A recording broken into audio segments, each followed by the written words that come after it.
More state senators are sharing their thoughts now after Attorney General Ken Paxton was acquitted in his impeachment trial. And that does include one of the Republican state senators who voted to convict Paxton. Kelly Hancock of North Richland Hills says he knows he did the right thing. He actually spoke to our political reporter, Jack Fink, and Jack's with us now. We want to know, what's he saying about this, Jack?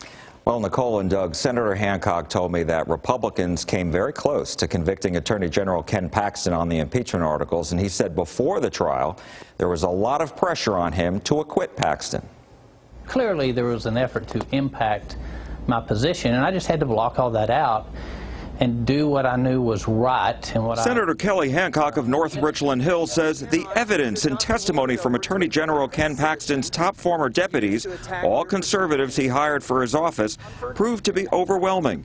Hancock said he couldn't justify reasonable doubt. And I didn't want to send a message to my constituents that I thought he was innocent. And I've seen a write-up recently where they equated acquittal with innocence. It's not innocence. Hancock said following the verdicts, he received a flood of supportive emails, texts, and phone calls, but there was one in particular that stands out to him. My daughter texted me on my way home. Dad, we're proud of you. You have no idea how many times your grandchildren will hear this story. Jack, that's when I knew doing the right thing, doing what I believed in, where the evidence took me, that's all that matters. Hancock confirmed to CBS News Texas that Republicans came within one vote of reaching the 21-vote threshold to join all Democrats to convict Paxton. But ultimately, a majority of Republicans changed their minds. We were very close. Why do you think it got so close and yet then it fell apart for Republicans to join Democrats to convict? That's a question for my for my colleagues, not me. Did you see the change take place during Sure. deliberation? Yeah, I saw it. Paxton didn't testify in his own defense and didn't attend most of the trial, a fact not lost on Hancock. I think he was given more than ample opportunity to tell his side of the story in spite of what he says publicly and on the radio. Did that bother you, that he wasn't there? I think you take all things into evidence. The action and not being there was evidence I took into account. What I want to do is properly represent my constituents with integrity, with ethics, and with character, things we don't talk about much in politics anymore. And Hancock emphasized those qualities matter to him. We placed our full interview with him on our website, cbsnewstexas.com.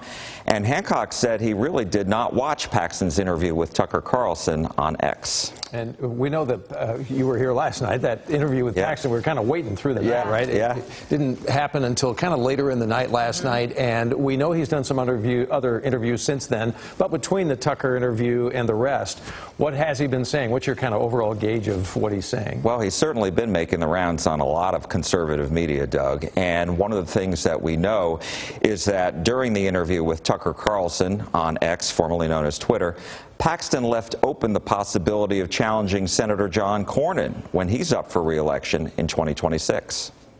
I think he's never really had competition. Why don't you run against him? Hey, look, everything's on the table for me. Now that I've been through this and I've seen how guys like John Cornyn have represented the state of Texas and not represented us, I think it's time somebody needs to step up and run against this guy that will do the job and do it the right way and represent us and worry about what's going on at the border.